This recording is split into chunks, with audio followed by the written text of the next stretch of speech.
एक समय की बात है। एक ब्राह्मण दंपति की कोई संतान नहीं थी, जिस कारण वो बेहद दुखी थे। एक समय ब्राह्मण वन में हनुमान जी की पूजा के लिए गया। वहाँ उसने पूजा के साथ महावीर जी से एक पुत्र की कामना की। घर पर उसकी स्त्री भी पुत्र की प्राप्ति के लिए मंगलवार का व्रत करती थी। वो मंगलवार के दिन व्रत के अंत में हनुमान जी को भोग लगाकर ही भोजन करती थी। एक बार व्रत के दिन ब्राह्मणी ना भोजन बना पाई और ना ही हनुमान जी को भोग लगा सकी। उसने प्रण किया कि वो अगले मंगल को भगवान जी को भोग लगाकर ही भोजन करेगी।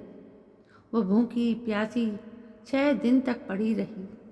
मंगलवार के दिन वो बेहोश हो गई। हनुमान जी उसकी निष्ठा और लगन को देखकर प्रसन्न हुए। उन्होंने आशीर्वाद स्वरूप ब्राह्मणी को एक पुत्र दिया और कहा, ये तुम्हारी बहुत सेवा करेगा।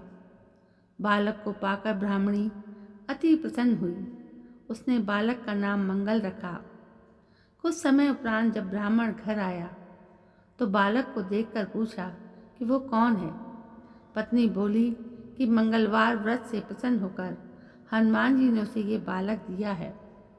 ब्राह्मण को अपनी पत्नी की बात पर विश्वास नहीं हुआ। एक दिन मौका देखकर ब्राह्मण ने बालक को कुएं में गिरा दिया। घर पर लौटने पर ब्राह्मणी ने पूछा कि मंगल कहाँ है। तभी पीछे से मंगल मुस्कुराकर आ गया। उसे वापस देखकर ब्राह्मण आश्चर्यचकित रह गया।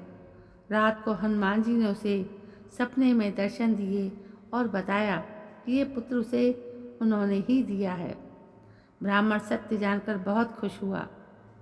इसके बाद ब्राह्मण दंपति प्रत्येक मंगलवार को व्रत रखने लगे।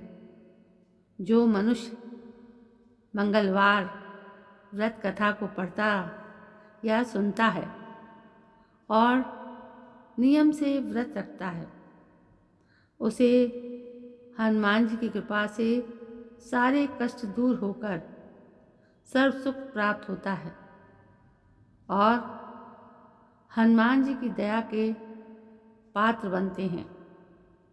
दोस्तों, इस कथा में ये बताया गया है कि काम चाहे भगवान के भजन का हो या कोई और, हमें पूरी लगन और नियम के साथ करना चाहिए। जो काम हम बिना श्रद्धा के करते हैं उसमें सफलता नहीं मिलती। इस कहानी में ये बात भी है कि यदि हम भगवान के प्रति अपनी श्रद्धा अपनी भक्ति दिखाते हैं तो भगवान हमारा साथ कभी नहीं छोड़ते। दोस्तों, ये कहानी आपको छोटी सी थी, कैसी लगी? यदि अच्छी लगी हो तो लाइक शेयर कमेंट करें। कल मैं फिर हाजिर होती हूँ। तब तक के लिए जय हिंद, वंदे मातरम।